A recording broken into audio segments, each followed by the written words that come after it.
Thomas and Friends, Episode 8, Back in Black. One day, James was at Tim's sheds resting when Sir Tom had arrived. James, I need you to take the Soda China clay cars down to Brenham Docks. Yes, sir, said James, and Sir Tom Hat walked away.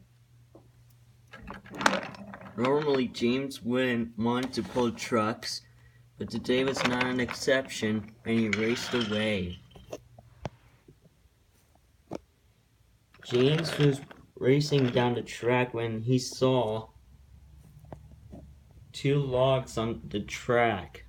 Help! Cried James. He slid on his brakes, but it was too late. He hit one of the logs and derailed. Luckily, James's crew had jumped clear. Soon, Barry, the rescue engine, came to help James, and Boko arrived to take over for James's train.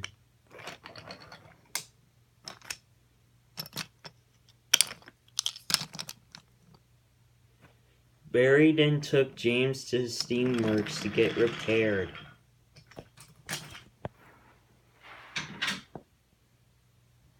It took a while for them to repair James, but soon James was repaired, but his paint was so scratched they had to repaint it. But sadly, they ran out of red paint, so they had to use black paint instead. Ugh, said James. This reminds me when I first came to Soda and when I had my accident with my wooden brakes. James went to the sheds, hoping that the others would not tease him.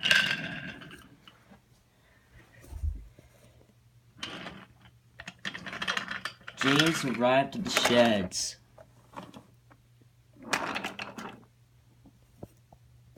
Why are you all black, James? Said Ryan. I had an accident, said James. You look ridiculous, Ryan, laughing. Ryan, be nice, said Henry. Also, James, said Edward. Henry's not feeling well, so can you take the flying kipper for him? Sure, said James. Anyway, to get away from Ryan. James puffed away.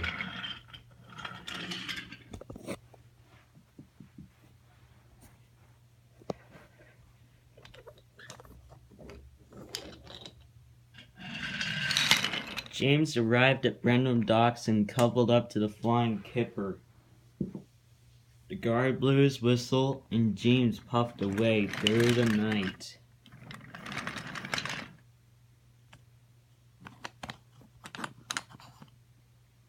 But James didn't realize that one of his brake van had derailed off the track because it had very old wheels.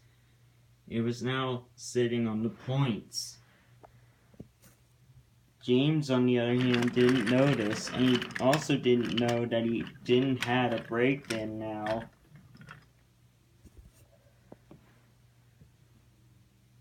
Meanwhile, back at docks, Timothy was taking a train full of ballast and coal to the Great Western Railway.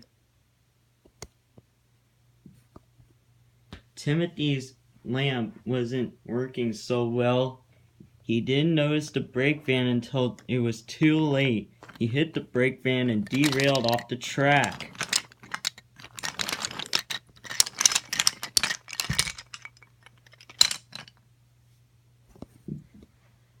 Luckily, Timothy, the guard, or his crew wasn't hurt. But James still didn't notice, and he still continued on.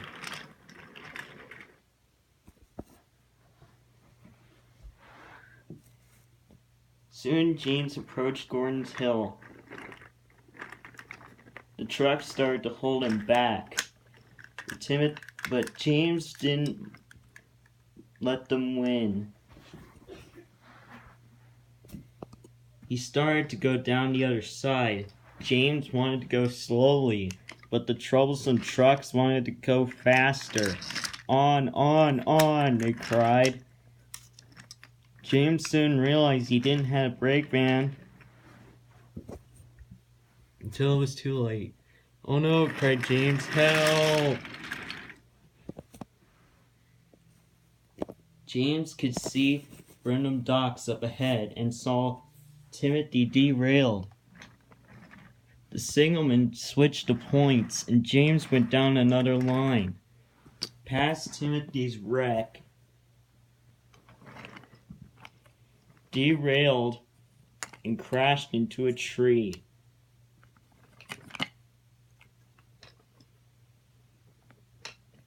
The trucks continued on. When they almost passed James, they stopped.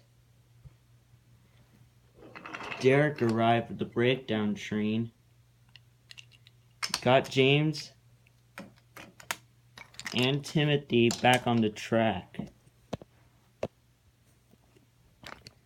and left the breakdown train to clean up the rest of the mess.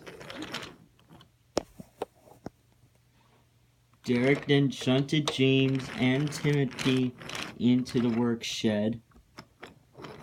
Then he went away. Sorry about the accident, James, said Timothy. Wasn't your fault, Timothy, said James. I should have looked back and realized my brake van wasn't with me. Accidents happen, James, said Timothy. No matter what happens.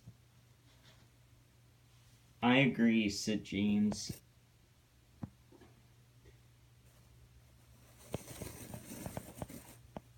Everyone except Ryan felt sorry for James and hoped he would come out of the works very soon. The next morning they heard a whistle. It was James. And Timothy too, of course. James was now back in his red livery and was happy to be with all of his friends. Timothy also had his lamp fixed too. Sir Topham Hatt greeted them warmly when they returned. Some of you may wonder what's going to happen later on, but that's another story.